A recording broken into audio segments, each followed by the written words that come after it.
So, Jeff, are we talking about Xenia this week? Yeah, a lot of that going on here. Yes, and in Tara Welch's introduction to this translation we're using, she writes, in meeting new peoples, Jason's first approach is to seek peaceful relationships. He welcomes additional heroes onto the quest and secures the goodwill and aid of locals in various ports.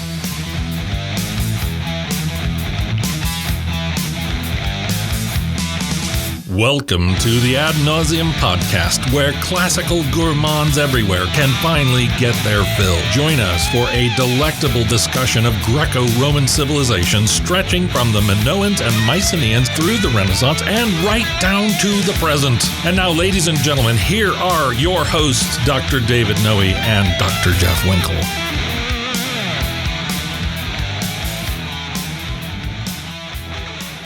Welcome, Ad Nauseam listeners, to episode 224 of the Ad Nauseam podcast. My name is Dr. Jeff Winkle, back here down in Vomitorium Central, Parnassus. Something or another. Something like that. It's been a while. Yes, it's summer, right? Summer, We're yeah. estivating. Yeah, no hibernating, but estivating, and full on. When I see summer on the horizon, I always think it's going to be a slower pace. Okay. And we should be able to cram in more of these episodes, but the opposite always happens. It does, because we're busy guys. We have places to go, things to do. Yeah. We've got rolling clouds of billowous Canadian smoke to avoid.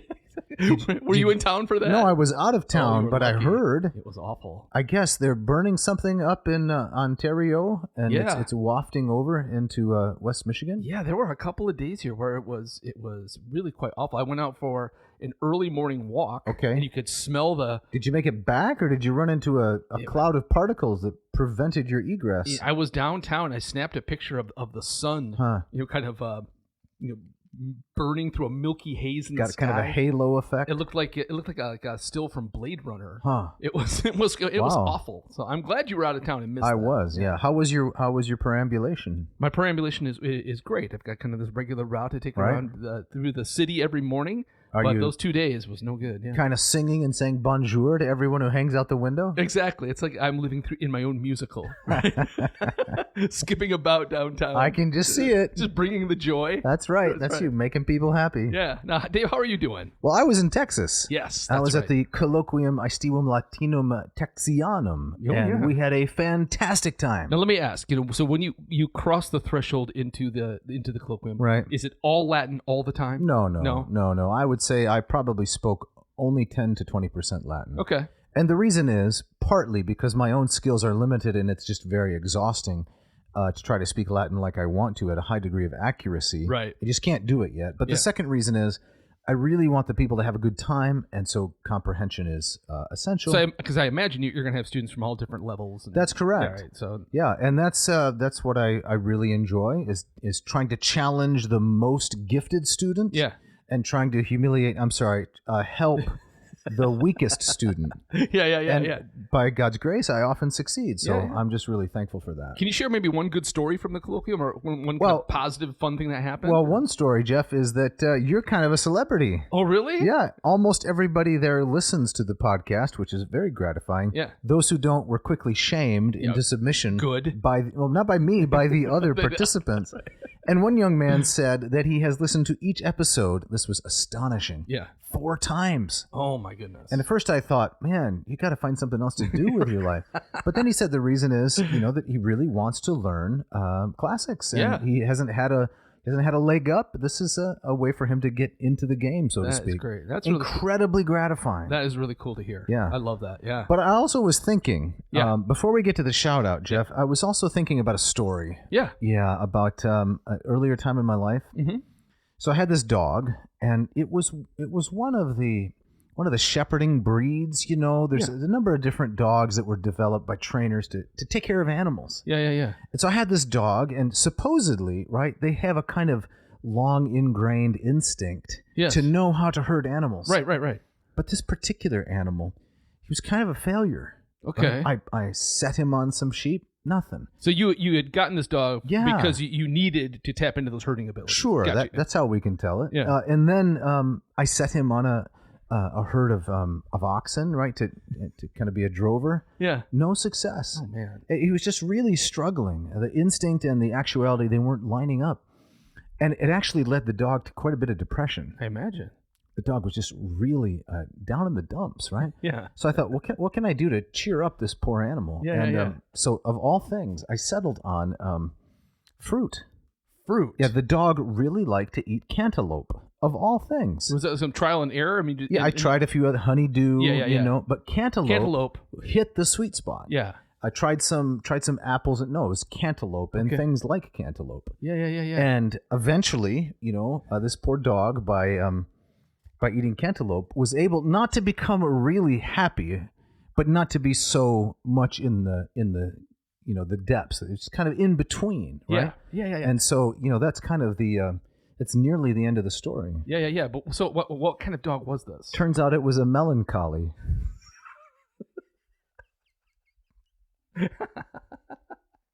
Man, my brain was spinning. I was trying to see where it was going. Did you get it? Yeah. Now you caught me off guard. You got me. Yeah. It's a melancholy. I gotta fill my time somehow. Speaking of filling time, we need to give a shout out to one Jack Reed.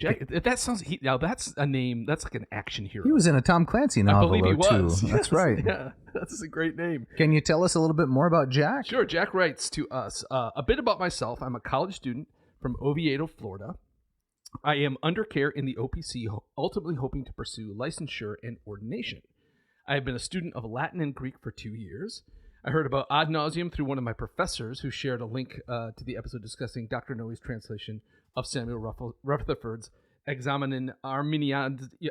That's tough. How do you say that, Latin? Examen Arminianismi. Arminianismi. Okay. I guess that was number 112. He dropped that in there. That was nice of him. Yeah, exactly. I'd love to know who this professor is. And yes. I'd love to hear that they're recommending the podcast. Isn't that great? Yeah.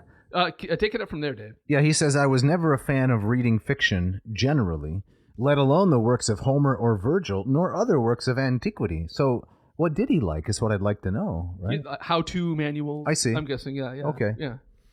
Ad nauseam opened my eyes to the classics, and I've since grown to love them.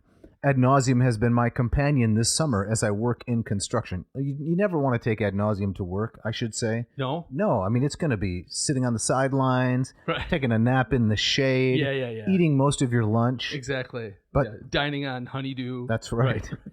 Stimulating my mind, says Jack, while I work. Wow. I love the podcast and the way Doctors Winkle and Noe make every conversation engaging and humorous. Keep up the excellent work. Oh, man. Well, hey, Jack, that is great. Thank you so much for sending that to us, and thanks for listening to the podcast. Yeah, we really appreciate you keeping the flame lit out there, the flame of studying the classics, and it's very gratifying to have contributed even a little bit to your enjoyment of this wonderful literature. Indeed. So, Jeff, it's time to get right into it now and to look at some of that literature that's underappreciated. Yes. So today it's Apollonius of Rhodes. Mm-hmm. This is a Hellenistic poet, 3rd century. And we know he's from Alexandria. Then he became famous in Rhodes for his Argonautica. Right. The story of Jason and the Argo. Right. He may have had a falling out with Callimachus as part of the story, and then makes his way back to Alexandria. But this is the poem of his that survives, and it's probably what he's best known for. So you kind of take this as to be a kind of this poem to be kind of a stepchild. I think so. Yeah, never really kind of got its due. I think maybe the problem is that Apollonius and Callimachus fell out over this. The Callimachus said, big book, big problem. And Apollonius said, no, how about big book, medium problem? Yeah. And there's just irreconcilable differences. Right, yeah. They're like an odd couple. Yeah, I think as we talked about in earlier episodes, as though if you compare the length of this epic to Iliad and the Odyssey, I mean, Apollonius might say to Callimachus, look, it's small enough. It's small enough. You think this is big? This is 4 books versus 24. It's 1/6 of the total. Right. It counts as a small book, but they had some falling out, and I do think it has been underappreciated, primarily because of the lack of a compelling central character. Yes, exactly. You've got Odysseus, who's Polytropos, versatile, wily. You've got in the Iliad Achilles with his massive rage. Yeah. Aeneas at least has a failed love interest. Yes. With Dido, who's quite compelling. Right. But what does Jason have to offer? He doesn't have much, and I thought in this the scenes that we're going to focus on. Again, from book 1 and then into book 2, really just underlined that even more sharply. Pale shadow. Yes, right. Mm-hmm. And so, to speak of kind of big book, big problem, small book, good. Yeah. I thought that maybe one of the reasons that Apollonius keeps Jason kind of a cipher in this book is that he's so eager to kind of get to the next episode. So we can't have too much dwelling on Jason's kind of inner life and his struggle. Can't develop the character. Right? So, because he's just kind of this thin glue that kind of holds the whole thing together. So he's kind of like, you might say, Aquaman in the Justice League. Exactly. There's a famous meme floating around. Of it's you've sent it to me, haven't you? I'm sure I have. Aquaman on the dolphin. It's that. Well, it's also there's a famous so Wonder Woman inexplicably flies an invisible jet. Right, but you can see her. You can see her. Right. And there's a meme where Aquaman is a passenger just sitting in the back of the invisible jet, and no picture says more about kind of who that character is to me. Right? It's just kind of along for the ride. Kind of irrelevance. Yeah. Right. So that's kind of how Jason is. Yeah. Even in the early stages, especially when Medea appears. Right. There's a Wonder Woman. Right. She just owns the scene, chews up the scenery all the time. So one of the things I want to look at, I don't think we're going to get to any scene like that today, but I am eagerly looking out for any scene where Jason steps up. Okay. And we see some kind of element of heroism or answer the question, why would anybody on this ship follow him? And I think it's really interesting that Apollonius he leans into that. Yeah, he does. And there are an episode today when we'll see when Heracles actually leaves the mission, some of the other soldiers speak up and they kind of lash out at it, and Jason says, like, really? We're not going to go look for our star quarterback? Right. It's crazy. No. Yeah. Maybe this also is analogous to go back to DC. Some of the earlier efforts to put Batman on the big screen. Yeah. Robin was pretty prominent. But to my knowledge, there's no Robin anymore, right? They have mostly dropped that. Yeah. Because they have realized this character has no consistent appeal. Right, exactly. I think that was one really big budget attempt to bring Robin. Right. I think played by Chris O'Donnell. Oh yeah. And was that with the must have been with a George Clooney. Yes, with George Clooney. And then there was also Alicia Silverstone playing Batgirl. Oh yeah. And but she's a more interesting character than. No. Well, okay. I mean, I take it back. I think that there's many reasons that film was panned, but a lot of people point to that. Yeah, like Robin doesn't work for this. You need Batman as kind of the brooding, isolated, solitary anti-hero. It all comes back to Christopher Nolan once again. Once again. How many times is that guy's name being said in the contemporary American scene? Yes, indeed. Yep. So we're going to look at the Apollonius of Rhodes Argonautica, translated by Stan Lombardo, and Cynthia Polsley. Introduction by Tara Welch. So, courtesy of Hackett, that's the text we're using. We're starting out right at the bottom of page number, in book 1, the bottom of page number 31. Yes. And the episode is that of the Doliones and the Earthborn. Right. So could you read some of that for us, please, Sure. Jeff? Yeah, and before I read it, I want one of the things that really struck me as I was looking this over this morning is so a lot of these episodes I think we're meant to see them as analogous to books 9 through 12 in the Odyssey. Okay. And in some ways there's direct overlap as well. Which is the great wandering, right? The exciting portion. Yeah. And despite the fact that in subsequent centuries after Homer, the Romans were eager to kind of say, "Oh, this is where Calypso was." Oh yeah, and to identify specific geographical markers. Ogygia, right? It turns out. But when I read Homer's Odyssey, my sense has always been is that Homer means us to see this as kind of Odysseus drops off the map. Correct. Right? The end is in this fog of this never land. Right. And by contrast, as we talked about, there was this Hellenistic deep interest in geography and other cultures and exploration.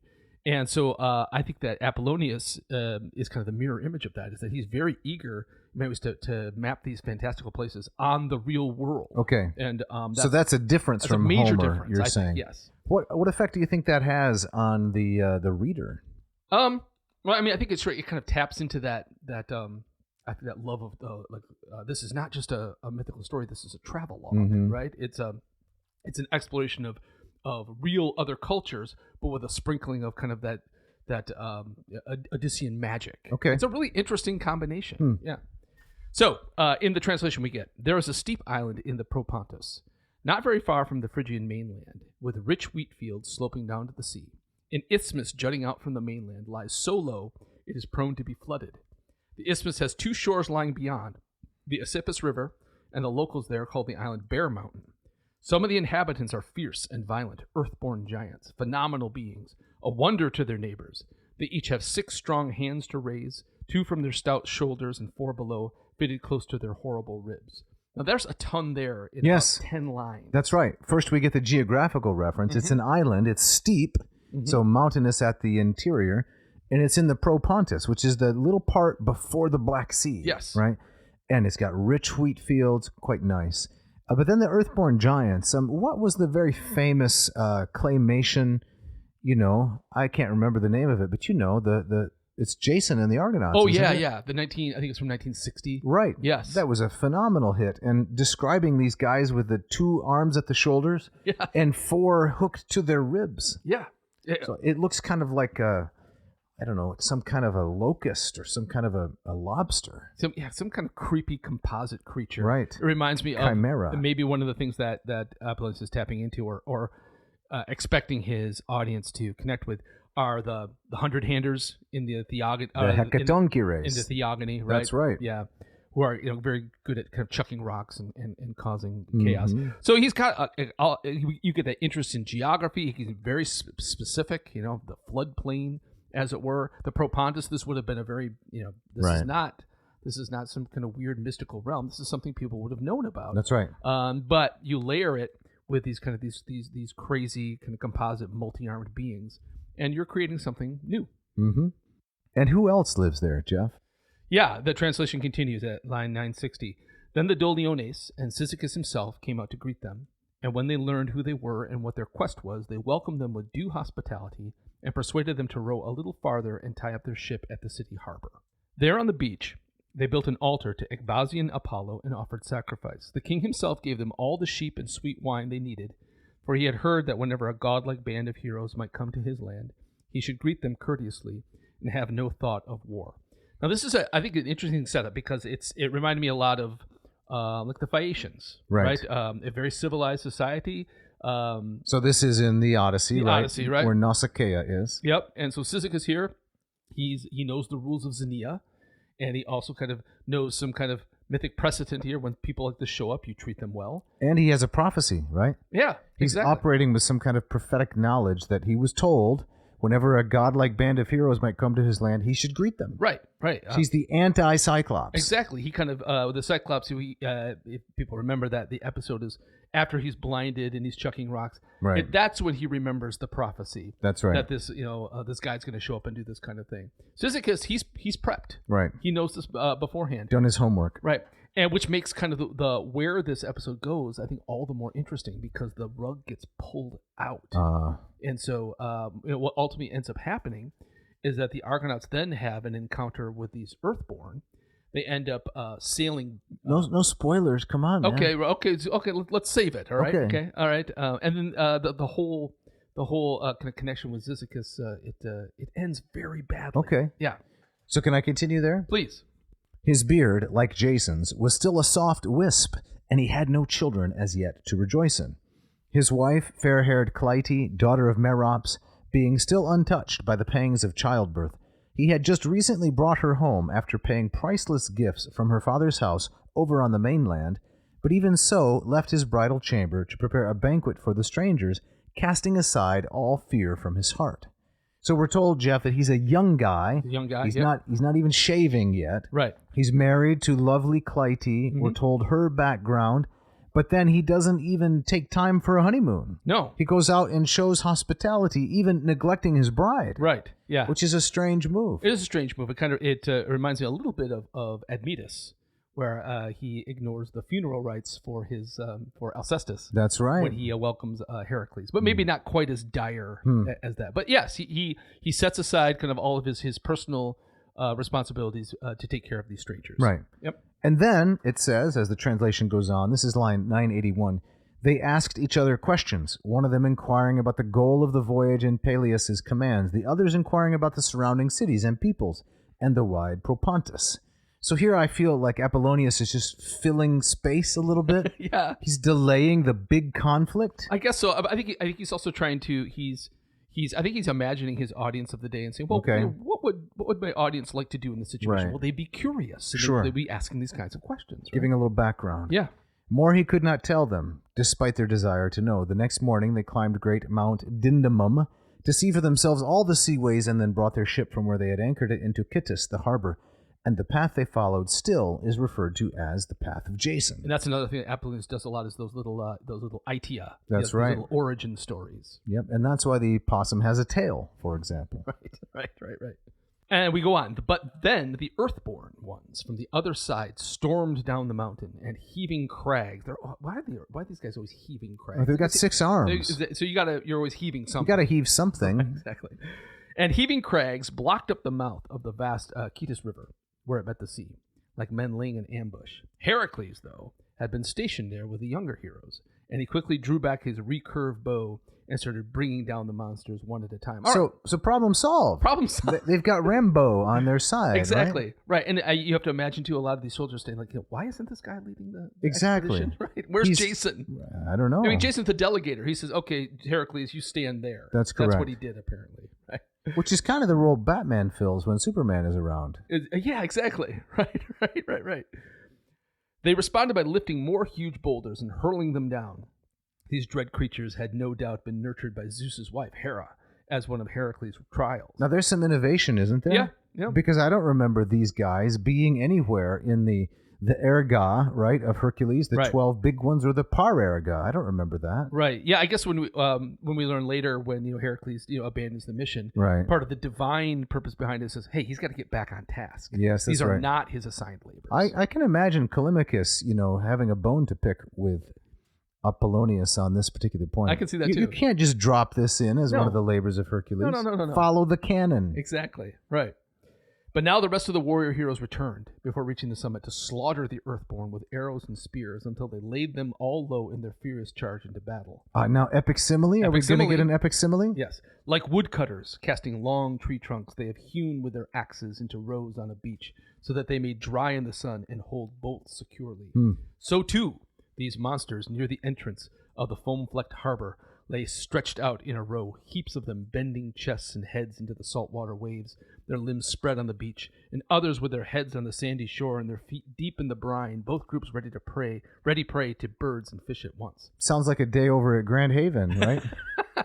Right. You ever been at the, the Holland State Park or Grand Haven State Park? Sure, many times. PJ Hoffmaster. Yeah.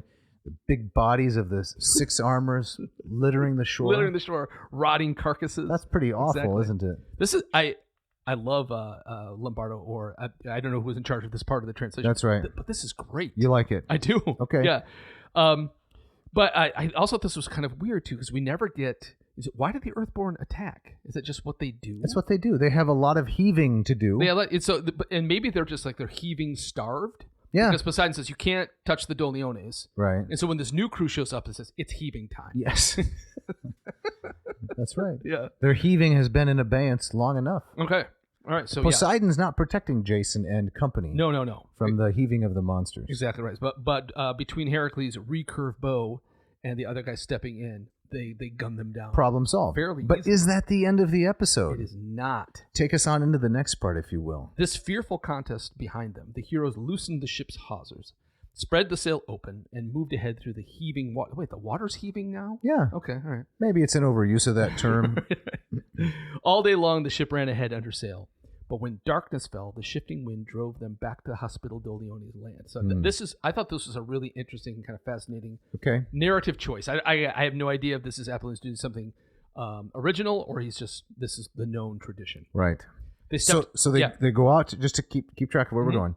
Slay the monsters. Yep. Pile up their bodies on the shore like so much cordwood. Yep. Loose the hawsers on their boats, and they're going out to sea. Yes, exactly. Okay. Then a storm arises.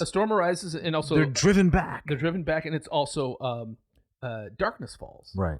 And so they are disoriented, and they wind up back on the Doliones lands, but they do not know that's where they are. It's going to be a case of mistaken identity. Yes. It's kind of like you wandering around downtown Grand Rapids. Yes. Through that curtain of particulate matter sent to us by the Canadians. Exactly right. Yeah. And presumably you could show up at the wrong house. Yes. Exactly right. Yes. I narrowly escaped a similar disaster. Okay. So they stepped ashore in the darkness. and the boulder around which they hastily tied their hawser is known to this day as the Sacred Rock. Huh. Maybe unnecessary little detail, but yeah, I guess, but it could be our sophomore album. You know? Yeah.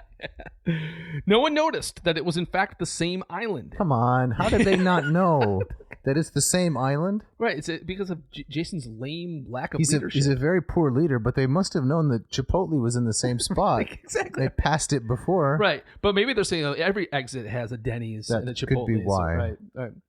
So no one noticed that it was in fact the same island, nor could the Doliones see in the blackness of night that the heroes had returned, thinking instead that Pelasgian warriors, Macrians, had landed. Okay. So apparently these are the sworn enemy of the Doliones. Of the Doliones. Yeah. So both sides, right, have a case of mistaken identity. Yes. Both the company of Jason and his heroes and the Doliones, they can't recognize each other. There's got to be something divine behind this. Yes. Is he going to tell us that Athena had blinded their eyes or something like that? I don't remember that part of it. I mean, a lot of these episodes in the Argonautica, they are kind of justified post facto, where somebody will appear and say, well, the fate has vouchsafed this or whatever. I don't think we get that here. So, if I may continue. Yeah. They strapped on their armor, they being the Doliones, and laid into them. Ashen spears clashing against shields, they fell on each other like hissing fire that falls on dry brush with cresting flames, and the din of battle fell upon the Doliones with a terrible fury. Nor did the king escape his fate and return to the bed in his bridal chamber. No, Aeson's son Jason leaped upon Cyzicus and struck him in the middle of his chest, shattering his sternum around the spear point and sending him rolling onto the sand, fulfilling his fate. So poor Cyzicus, yes. Right? He gives up his wedding night to be hospitable to Jason and company. Then Jason and company save them from the 6-armed creatures, but then he gets it in the end. He gets it in the end. Not just gets it in the end, but it's Jason himself who kills him. It's brutal. And you mentioned that he leaves his bride behind to help the visitors. And Apollonius says, nor did the king escape his fate and return to the bed in his bridal chamber. So again, it kind of emphasizes the separation and the thing that he's lost. Yeah. It's brutal. Yes. You want to read the little axiom there that Apollonius gives us and the part that follows? Yeah. So Jason sent him rolling onto the sand, fulfilling his fate. We get, no mortal may escape that. No, we are hedged in on every side. That kind of bleak view of humanity and the fate of humanity is not. Right. That's not original Apollonius. That's everywhere. No, it's called a Hellenic pessimism. Yeah. Right? The world is very bad. Right. When he thought he had escaped bitter death at the hands of the Argonauts, this is Cyzicus, fate ensnared him that very night as he did battle with them, and many other heroic Doliones were slain. Heracles killed Telecles and Megabrontes, Acastus killed Sphodris, Peleus killed Zelus and Gephorus swift in battle, Telamon's spear brought down Basileus, Idas slew Promeus and Clytius Hyacinthus and Castor and Pollux. Tyndareus' sons killed Megalosyches and Phlogius. And this goes on. Right? Then I'm going on. All right, you're going to do it all? A little bit. Okay. Then Aeneas' son killed bold Itomeneus and Artachius, a leader of men. All of these the local inhabitants still honor as heroes. The others all fled in terror, like doves before hawks, rushed together toward the gates, and the city was filled with loud screams and groans when the grim battle turned. Yeah. So this kind of the pulling out of the rug on this episode, I thought was really interesting. It starts so, happy and warm, right? And it's Cyzicus gets it. It's a locus amoenus. It is a locus amoenus, right? That place of apparent peace and joy. Everything here is a little too perfect. Yeah. Then they sail off during the night and they come back and it's carnage and bloodshed. Right. And so they end up killing their host. Right. Right. So not aware that they're doing so, but breaking the laws of Xenia. The worst thing that a guest can do is slaughter the host. But that's what indeed happens. And I wonder if we're meant to see this as Apollonius says, this is foreshadowing. This is kind of, it's going to color kind of ultimately where this story goes. You mean the whole search for the fleece and the return with Medea. And ultimately what happens to Jason with Medea. Yeah. I think, as Apollonius saying, by having this, basically the second episode in the whole story is saying, this is kind of the vibe that's going to ultimately kind of tell you where this is going. And I don't know. We will see. What happens in the morning? All right. At dawn, both sides realized their fatal error, and the Minii were overwhelmed with grief when they saw before them Cyzicus, son of Aeneas, fallen in the dust and blood. For 3 whole days they lamented, pulling out their hair, Minii and Doliones both. Then 3 times round his tomb they marched in bronze armor, performed rites, and celebrated funeral games, as was due and proper, on the grassy plain where even today his funeral mound rises and can be seen by men. But certainly Clytie, the young bride, was spared, right?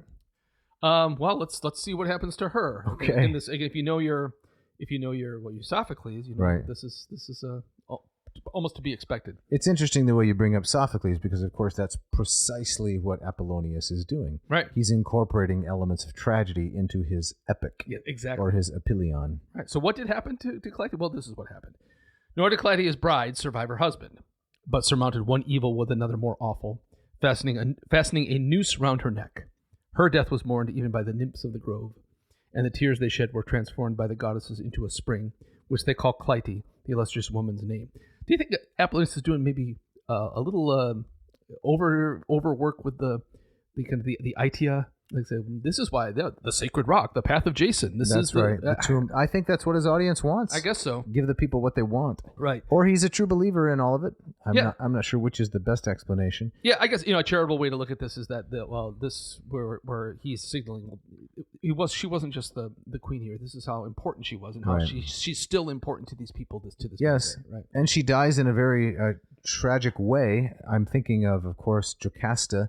Yes. In Oedipus Rex, and I'm thinking of Phaedra in the Hippolytus. Dido is the one in Virgil that stands out. Of course, that's 300 years after this or so. Yeah. Because she kills herself with a sword. But most women in Greek tragedy, it's by hanging, which is just horrible, frankly. Yeah. And I think you could interpret what Antigone does. Right. I mean, she doesn't hang herself, but she kind of willingly goes to a kind of suicide at the end of her tragedy as well. Being buried alive. Yeah. Then I'll just pick up right there, and we'll bring this little part of the story to a conclusion. That day was the Doliones' most terrible day ever sent by Zeus, both for the men and the women. So there we get the divine motivation. It's not as elaborate, maybe. We're not told about the scheming of the gods, but just identifying that's where it came from. Right, right. None of them, that is the Doliones, dared even to taste food, and in their grief they trudged through life, eating their food uncooked. And even now, when the Ionians in the Cyzicus pour annual libations for the dead, they grind their meal for the sacrificial cakes at the community's mill. Yeah.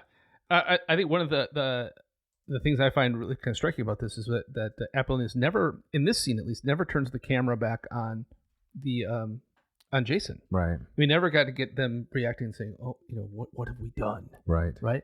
It really focuses on the grief of the Doliones. Right. I guess it's omitted, but they don't seem to have any ill will towards Jason. I mean, they said, "No, it's time to mourn." Right. It's not like they march around the tomb, and right. the two groups, have a time of joint mourning, but all the hostility ceases. Exactly. With the light of day. Like once the sun comes up. Yes. Is that acceptance of divine fate?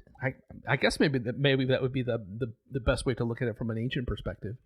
But I think that the lack of reaction on the part of Jason and the men, I think is striking by omission.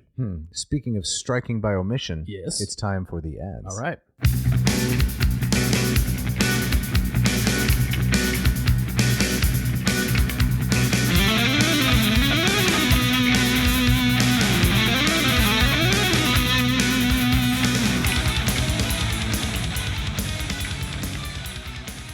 This episode of Ad Nauseam is brought to you by Ratio Coffee. Dave, when you were down in Texas, yes, did you bring your Ratio? I thought about it. Yeah. Did not do it. No. So I was all over the place coffee-wise. Oh no. Some drip, one of those old silvery urns. Oh yeah. With a little spigot at the bottom. Oh no. Well, it was okay. It was okay. I did some gurek with the little marsupods. The marsupod? Yes, you had a little Joey in every sip. Yeah, and they were okay. But one of the many reasons I liked coming home was for my coffee machine. Of course. And now I'm drinking great coffee once again from the Ratio 4. How about you, Jeff? Yeah, so I've been sticking around, so every morning has been great to get my Ratio 8 going. Serves up the perfect cup of coffee for me. In my office, I went into my office a couple times this past week, and there on my desk is the ratio 4. Getting ready for the fall semester. Yeah, starting to kind of pick away at some things, starting to think about about a month away and so forth. Yep. So I can't say enough about my ratios, and so this great company, Mark Helwig, out there. He started us out in Portland. Where is he now? He's in Austin, Texas. In Austin, Texas now. You can't go wrong with these machines. If you want to invest in your coffee game, listener, do yourself a favor. Go to ratiocoffee.com/ad nauseum and look at one of these wonderful machines. The 4 is the more accessible one in terms of price point. That's right. Then you have up from there you have the 6, and then you have the flagship. The mothership is the 8. That's right, which is a beautiful work of art and makes consistently great coffee. If you're going to drink coffee, why not drink the best? Why not invest in something that can be a heirloom, as they say? Yes. For the next generation. Yeah. Not something that made out of squirty plastic that's extruded somewhere and going to be tossed on the heap at some point. Some kind of Kindle brick. And all the things that we say. Exactly Scorch pad and what is that? Takish brang? Takish brang. Something like that. Exactly. Ratiocoffee.com/ad nauseum. Don't forget the V in ad nauseum. That's right. And then enter this coupon code to get $20 off your order. It is ANRatio, ANRATIO 2026. Check it out. This episode is also brought to you by the great folks at Hackett Publishing. In business since 1752? No, 1972. That's right. 1972, they have. So you were just a 2-year-old at that point. 2-year-old when they came along. Yeah. Do you remember what it was like to hear that Hackett was publishing books? Did you drop your rattle and take off your little baby booties and rush to order something? I heard that. I shoved aside the game of Racco that I was in the middle of and rushed to find some books. Spilled the peas off your That's right. your little baby tray. Yeah. Bought some classical books. That's right. Good move. It's been all uphill since then, hasn't it? Yes. Well, like Jeff, all the babies out there should go to hackettpublishing.com, HACKETT, typing it in with their little fingers, publishing.com, and check out the vast array of fantastic books that Hackett is offering to the public. They have titles from classical antiquity, they have Eastern philosophy, they have contemporary philosophy, they have a history of the samurai, you name it. They got the signature editions. That's right. Smith-sewn, beautiful stuff. They got the new Aristotle collected works in 2 volumes. We gave away one of those. Yeah. By, what is his name? Kontos and the other guy. Reeve. CDC Reeve. That's right. Yeah. And as you are perusing the catalog, you're going to want to build your library. You're going to want to get a great discount on the products, and you're going to want to have the great pleasure of supporting this podcast. Right. So what is the coupon code, Jeff, that they need to cash in? So if they type in this coupon code, AN2026, so it's AN as in ad nauseum plus the current year, you're going to get all 3 of those things. You're going to get 20% off your entire order. You're going to get free shipping. And as I said, the tremendous joy of supporting our humble little podcast. Check it out.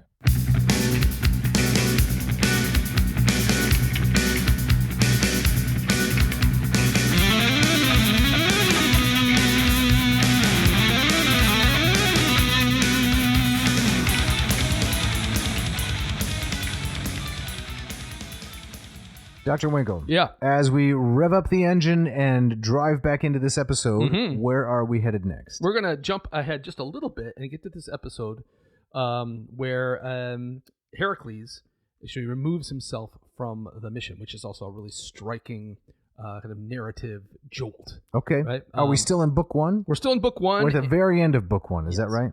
Yes. Near the end of book 1. This is the last major scene in book 1. This is page 38 in the translation. And Dave, why don't you read a little Greek for us, would you? All right, I'd be happy to. So this is from the Loeb edition, and this is lines 1153 and following, and of course, dactylic hexameter. It goes like this. Entheresandra hekostan ariste onorathunen, hostis apolexeia panu statasam figar aether, ne nemas hestor resendinas katadeunas aponton, hoi dagalenai e pisunoi ella ascon epipro. Very nicely done. Thank you. It's not easy hexameter, I'll be frank. I find that Homer is somehow smoother, but I'm not an expert in this particular author, so I'll just leave it there. All right, and the translation goes thusly. Then a spirit of competition arose among the chieftains to see who would be last to stop rowing, for the sea was smooth, lulled to rest under the windless air. So it's kind of like you went a long car ride. That's right. You're playing games to kind of make the time go faster. So they're having like a row off. Yeah. Right? Did you ever do that game with your brother where you go under a tunnel or a bridge, see who can hold their breath the longest? Exactly. Right. It's very much like this. So here they're saying, okay, we're gonna really put the oar to the water. That's right. And who's gonna break first? That's right. So trusting this calm, they propelled the ship forward as she coursed through the brine. Not even Poseidon's storm-footed steeds could have kept up with them. So the Argo, it's the fastest ship ever, right? They're flying along. And then what happens, just a few lines beyond this, Heracles, of course, he's rowing there, and his oar snaps. It breaks. Because he's rowing too hard? Rowing too hard, right? And the translation says, he fell off to one side. Half of the oar still gripped in his hands. The rest swept away by a receding wave. He sat up in silence, glaring around him, not accustomed to having his hands idle. And so he's on the boat. Yep. But he's just kind of sitting on the deck with a broken oar. Right. So I guess technically, that's not how they envisioned it, but technically I guess he loses, right? And Heracles isn't accustomed to losing. Never. Right. Then we get a nice epic simile. At the hour when a plowman or fieldman returns gladly to his hut, hungry for dinner, and at the entrance bends his weary knees, dirt-caked, and looking at his hands worn with labor, curses his belly. At that hour the heroes arrived at the homes in the Chiainian land near Mount Argonautica and the mouth of the Chius. The Mysians who lived there welcomed them warmly and gave them needed supplies. We've been here before. Sheep and plentiful wine. Yep. Then some brought dried wood and others from the meadows an abundance of leaves to be strewn for beds, while still others were twirling sticks to kindle a fire, and some, after sacrificing at dusk to Apollo Ecbasius, were mixing wine in a bowl to prepare for a feast. Right. And that term, Apollo Ecbasius, it's Apollo stepping out. Yeah, the guy for disembarking. Disembarking, right. You've got to have a god for that. Right. I was getting off a plane recently, and that's got to be, it's so uncomfortable. The only thing more uncomfortable than getting off a plane is getting on the plane. That's bad. But you're waiting with your head kind of cramped over, right? Because you can't stand up straight, even a short guy like me. Right. You're trying to grab your luggage down from the stowage above. Exactly. And it's just... And wondering, why does this queue not move? Why does it take so long? I often wonder that, because the people in the front, they knew as well as I that the plane was about to land. Right. They tell you every 5 minutes. Exactly. It's very obvious. But then, of course, I think, then I'm the guy standing up, and there's someone, right. 20 rows behind me. Say, what's wrong with that guy? Right, in 37F. What's wrong with that guy? Yeah. But apparently Apollo Ecbasius took care of all this. Takes care of all of that, right? Yeah. So, I mean, there's a little bit of irony here that they're sacrificing him to at a time where they're not disembarking. They're actually doing quite the opposite. Well, I guess they're disembarking from their ships. I guess, but they're not heading out on a journey. No, but they're getting off the boat. I guess so. That's okay. Right. He takes care of that. Yeah, that's his job. Right. What happens next? Right. So Zeus' son Heracles, though, leaving his comrades to prepare the feast, went into a forest to make ready an oar that would fit his hand. Right. So he broke the oar. He's going to go make himself a new one. So there's a little bit of a narrative connection. Yeah. The oar breaks, needs a new oar. Right. He's got his Swiss Army knife. He'll just go out into the forest and whittle an oar. Exactly. Okay. Yeah, and there's some kind of great kind of cartoony imagery here. Yeah. Went into the forest to make ready an oar that would fit his hand. Wandering around, he found a pine tree unburdened by too many branches or leaves, but more like the trunk of a lofty poplar, both in length and thickness. He laid his quiver and bow on the ground, took off his lion skin, and with his bronze-sheathed club loosened the pine from the ground. So he's just bashing at this thing. Well, he knows how to do this because loosen it up. Remember where his club came from. He grabbed an olive tree and ripped it up by its roots. That's right. Which is no small accomplishment because those things can live for thousands of years. Indeed. But he sets it aside, and now he's just going to tear it up. Yep. Then, grasping the trunk with both hands at the bottom, he pressed his shoulder against it, and using his great strength, he lifted it from the ground, deep-rooted as it was, along with great clods of earth. And, another simile, just as when an unexpected blast of wind strikes down from the sky in the stormy season, when baleful Orion is setting, wrenching a ship's mast from its stays along with its wedges, so too Heracles hoisted the pine. Can I interrupt you there? Please. Okay, that's a very interesting epic simile, but I wonder, is it apropos of the whole story? Because if we think about the context, Heracles is getting himself a new oar to row the boat. Yes. And he paddle the boat. He does it by tearing up a tree. but the tearing up of the tree is likened to lightning striking a mast, which destroys the boat. Isn't this a little problematic? It is. Well, I think it's that's a great observation. I really like that.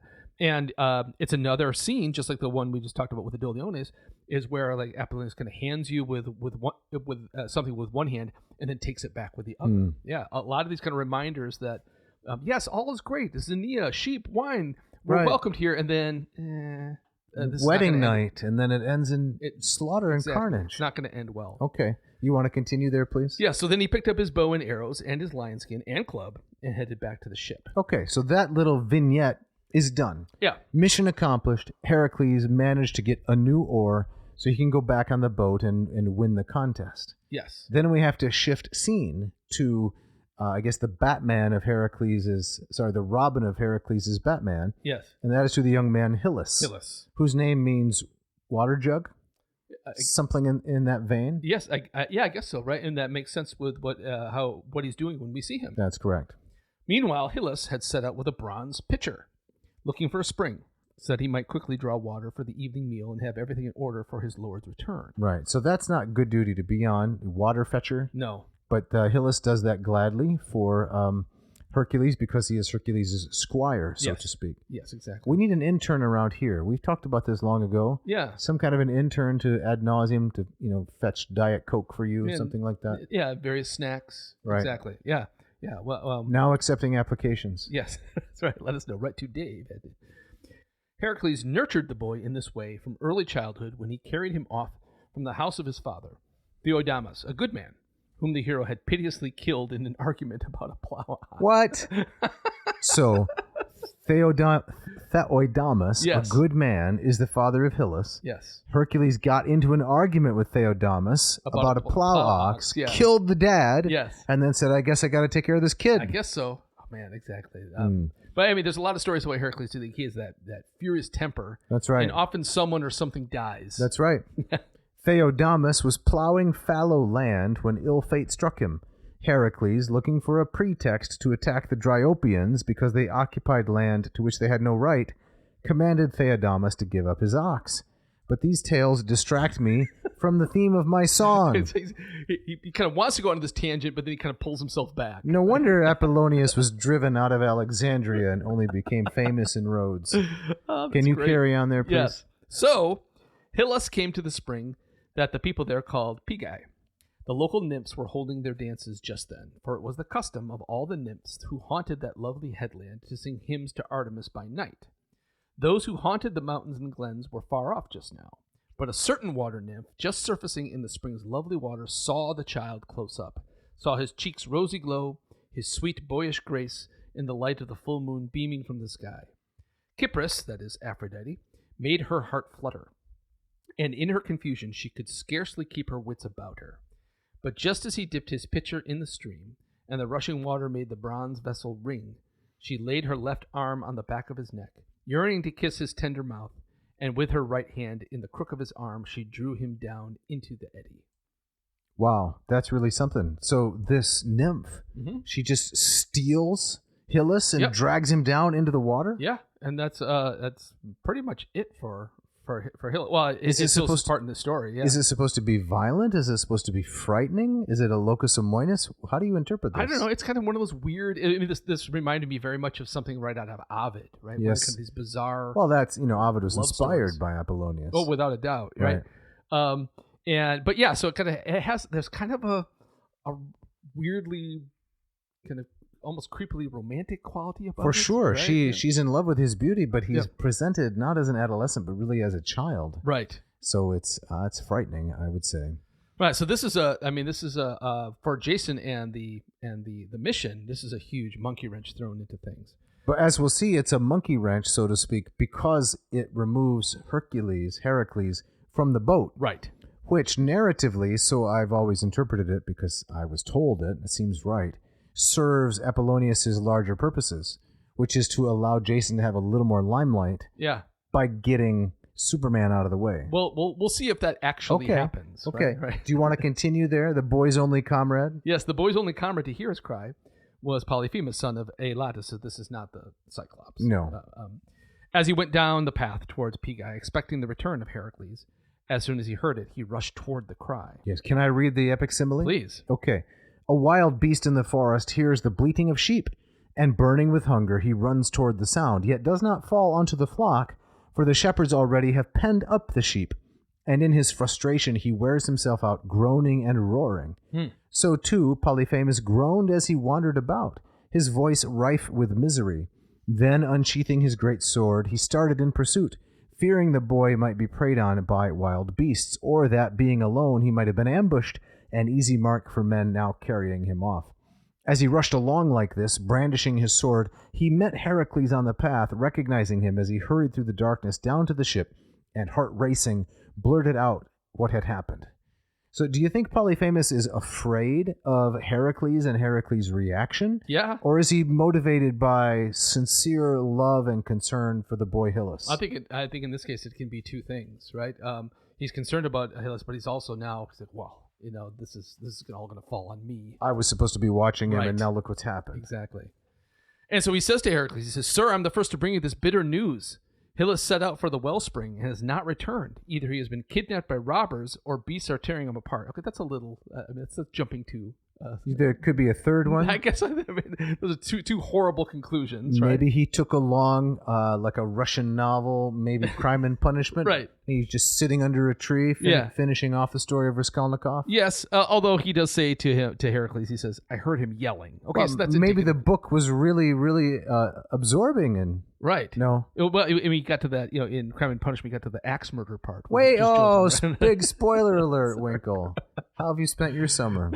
How does Heracles respond? When Heracles heard him say this, sweat ran down his temples, and the black blood boiled in his chest.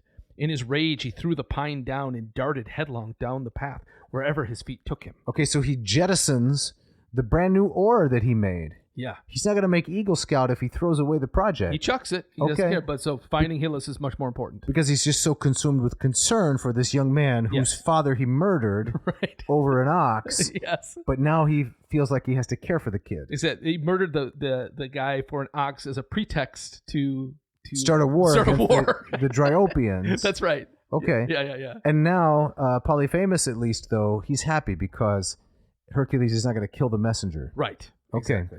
And we get another metaphor here. Can I hear this epic simile? Yes. A bull stung by a gadfly stampedes along, leaving behind meadow and marshland, ignoring herdsman and herd. Stopping at times, he lifts his great head and bellows, bitten by the malevolent bug. So too Heracles, quivering with rage, would run without resting, and then cease from his labor and shout into the distance. I like that one quite a bit. That's great. That is very good. The bull runs along, stops and bellows. Hercules was exactly like that. Yeah. Now this is where I think it becomes really striking, because the response of the Jason the Argonauts is, "Hey, we got a schedule to keep. Let's leave."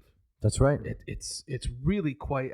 And Jason is, where is he in this? So they stop at the Quick Trip. They right? stop at the Quick Trip. Heracles says, "I gotta duck into the men's room. Yep. I'm gonna pick up some Slim Jims. Yep. Exactly. I'll be right back." But the kid he's with, right, I don't know, gets lost near the Slurpee machine. Something like that. Yeah. And Jason looks at his watch and says, "We gotta go. The tank's full. We're out of here." Right? Right. Yeah. It drives off, and there's Heracles standing at the door waving. Some Slim Jims. Some Slim Jims in one hand. Yeah. And part of a pine tree in the other. Maybe. Is that what's happening? Well, again, could we read into this and that Jason says, this is my chance to finally step out of this guy's shadow? I don't know. I don't think that. Jason has even that much initiative. I know. He seems to be happy staying in Heracles' shadow. Right. So we read here, it says, but soon the morning star rose above the highest peaks, and the wind swept down, prompting Tiphys to urge the men to board ship and catch the breeze. So it's not even Jason saying, "No, get back on board." It's this other guy. Tiphys is one of the crew members, right? Who's kind of demonstrating, here's how you put the seatbelt on and put the mask on yourself before you put it on the there you go. Gasping child next to you. Right. And I think there's also kind of a whiff of Elpenor here. Oh yeah. Because nobody seems to notice that Heracles is gone. I think you could maybe, okay, Elpenor. I can see them not missing that guy, but you don't see that Heracles isn't back on the boat. It's strange. Incidentally, Jeff, that was the first cologne I wore in middle school. Whiff of Elpenor. I'm sure it drove the ladies wild. Yeah, they loved it.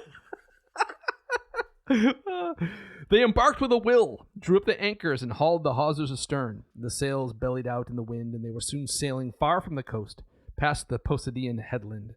It was not until the cheerful morn, rising in the east, shone in the sky, and the paths stood out clearly, and the plains gleamed with dew, that it dawned on them that they had unwittingly left those men behind. So wait a minute. Hylas, Polyphemus, and Heracles are all gone. They're gone. Yes. They're off the boat.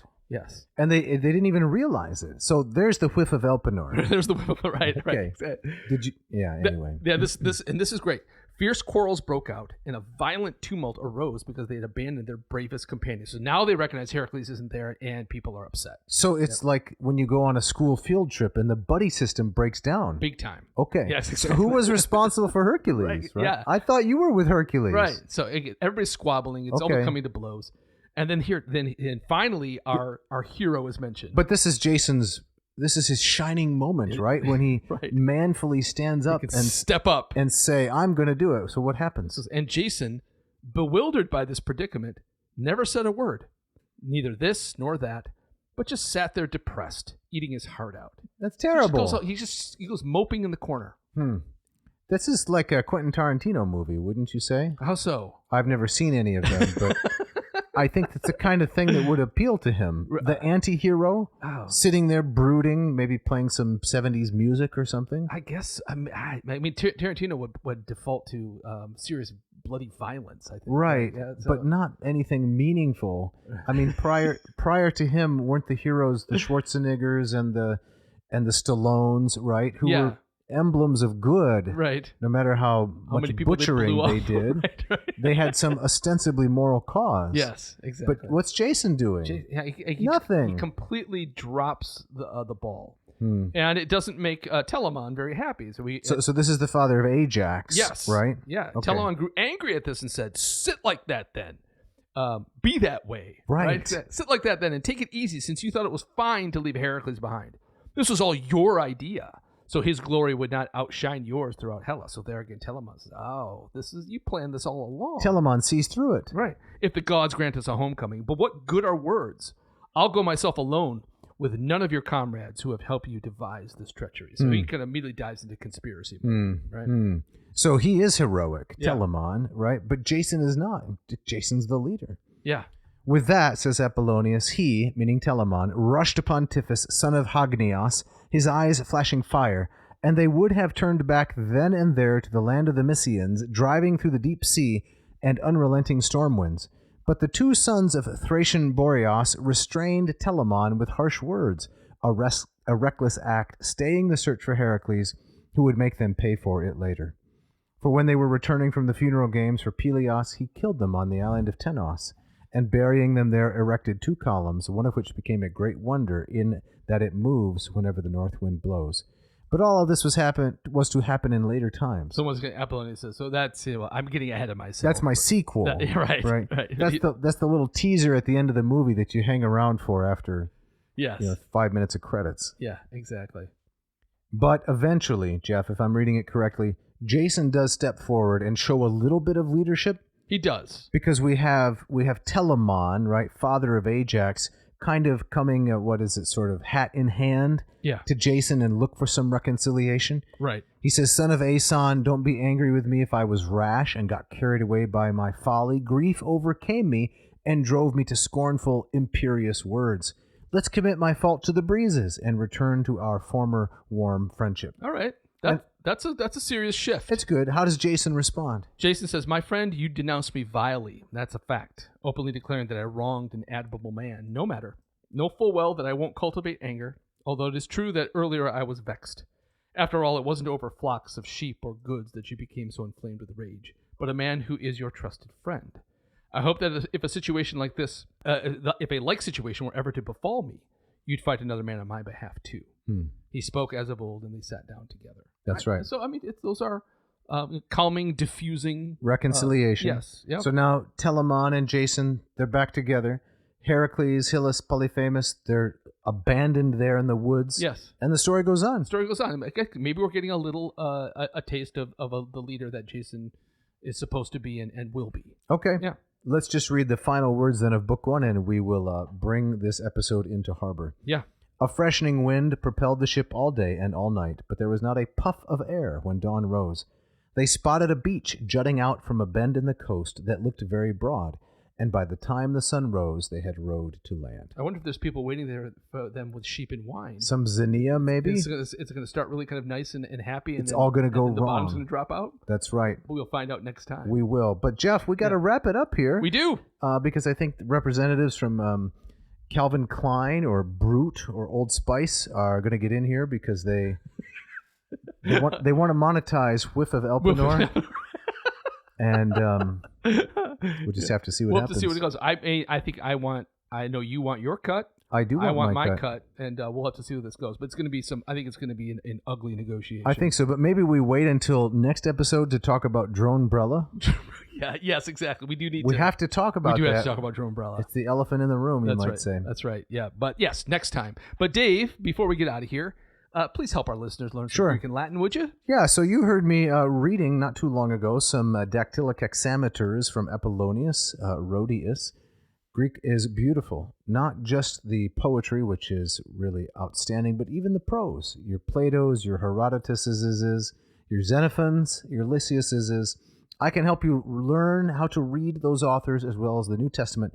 Go to latinperdiem.com and check out Moss Method for Greek. Jeff, it is so gratifying continually to receive new students into that course. One young lady, an Oklahoman, a crackerjack, outstanding student, just finished high school. She's done 3 modules of Moss with me, and she sent me an email this week. I will conceal her identity. She said, I tested into Greek 300 as a freshman at my undergraduate institution. Wow.